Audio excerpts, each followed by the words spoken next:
Estou de volta para falar de um assunto muito importante de cuidado e saúde, falar sobre Alzheimer. Sabe que no Brasil o mal de Alzheimer afeta quase 2 milhões de pessoas, representando aproximadamente de 50% a 60% dos casos de demência. Estudos recentes trouxeram uma nova perspectiva sobre o papel da genética no desenvolvimento da doença. Dados sugerem que, em alguns casos, a genética pode ser a causa direta da doença.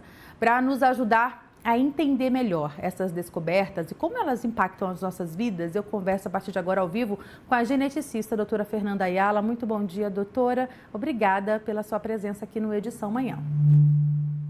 Obrigada. Bom dia a todos. Tudo bem? Tudo ótimo, doutora. Já queria começar pedindo para você explicar para a gente o que muda a partir desses novos dados, né, desses novos estudos.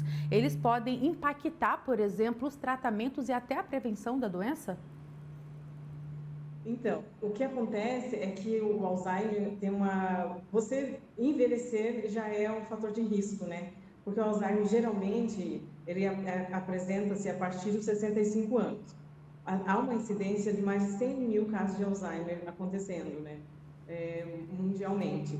E, no caso da genética, tem 3 genes importantes que levam ao aumento da predisposição a ter o Alzheimer, né? Em cerca de 50%, quando vem de geração a geração, do pai ou do pai ou da mãe. E isso tem impactado bastante, porque o Alzheimer, por exemplo, a mulher tem mais chance de ter Alzheimer do que o homem. E 1 para 6 mulheres é quase o dobro ainda do que o câncer de mama. E cerca de 60, até 65 anos de idade, se você tiver pai ou mãe com um Alzheimer e for descoberta essa alteração genética, o seu risco aumenta dobra, né, para 20 a 30%. No caso da população geral, que tem um risco de, até essa idade, de 10%. Doutora, esses novos estudos, eles sugerem, podemos dizer, que eles sugerem que há uma esperança de intervenções mais precoces nesse processo? Exatamente. Então, um adulto já, né, que descobre, que quer ver essa predisposição e descobre, ele pode já agir desde esse momento para prevenir. Então, o ideal é antes de que aconteçam sintomas.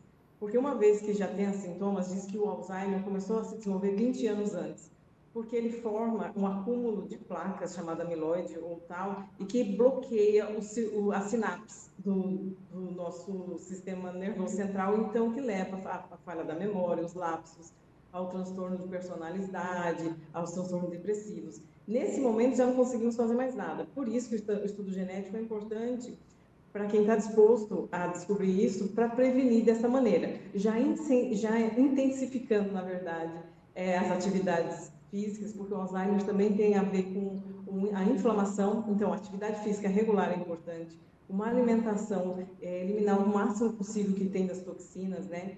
Aprender a se alimentar, uma boa dieta do Mediterrâneo, que usa muito verduras, legumes, leguminosas, né?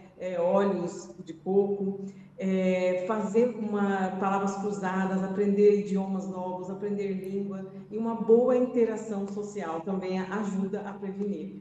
Que a gente chegue nessa idade, mais de 65 anos, com deteriorização do nível de cognição. Esses pontos que você trouxe agora de qualidade de vida, de alimentação, serve para qualquer pessoa, na verdade, né? Mas quando a pessoa já identifica, já consegue detectar essa predisposição, esses hábitos são ainda mais importantes em qualquer fase da vida. Exatamente. Esses hábitos pesam ainda mais, né? Porque a pessoa que já tem uma predisposição, ela tem um efeito do ambiente muito mais negativo do que aquela que não.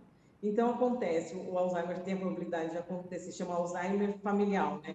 Antes dos 60 anos de idade, e a deteriorização, quando acontece, é muito mais rápida. Então, se puder evitar, prolongar um pouco mais de sua vida para ter qualidade de vida, melhor. Vamos falar um pouco mais desses hábitos, então, saudáveis, né? Essa questão da alimentação, então, se você já sabe que existe alguém na família que tem a doença, você já consegue, desde muito antes, ter esse cuidado, esse olhar diferenciado. Vamos reforçar um pouquinho, falar aqui dos fatores de risco e também desses bons hábitos que faz com que a pessoa, então, previna, né, de fato, ou retarde aí o Alzheimer.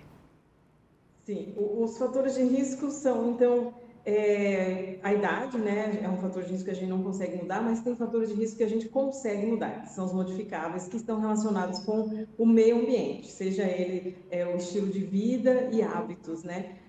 Os hábitos são um exercício regular, porque o exercício, assim como o sono, bom sono, ele faz uma faxina no nosso organismo e tira as toxinas. Essas toxinas evitam que se acumulem aqueles radicais livres que ficam como se fossem enferrujando o nosso cérebro. E isso, então, diminui os nossos circuitos, né, de interação com os nossos neurônios e vão matando eles. Nessa fase, já na fase adulta, é difícil regenerar, não tem a plasticidade de uma criança. Então, é importante esses hábitos constantes, aliados sempre a uma boa alimentação, como a dieta do Mediterrâneo, que é aquela que é baseada em menos carne, mais leguminosas, mais folhas verdes, muitas folhas verdes, óleo de coco, castanha do Pará, castanhas de caju, e fazer aprender, querer aprender e interagir com as pessoas. Sempre está querendo aprender coisas novas, seja um idioma, seja música, leitura, para ativar o cérebro, fazer novos circuitos de interação entre eles, entre os neurônios. Perfeito, doutora Fernanda Ayala, geneticista. Muito obrigada por essas informações sobre o mal de Alzheimer. Sempre que tem alguma novidade, a gente gosta de trazer aqui para o nosso público.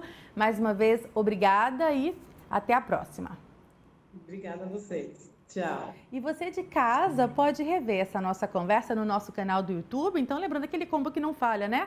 Comer bem, praticar atividade física e dormir bem. E agora, mais esse ponto, ativar esse cérebro, fazer atividades, aprender coisas novas. Você aí que passou dos 60, que eu sei que nos acompanha, uma audiência muito querida que nós temos na edição manhã, veja se você está fazendo aí, cumprindo e dê o check aí em todos esses pontos. Se estiver faltando alguma coisa, comece a colocar isso na sua rotina, porque só vai fazer bem para você.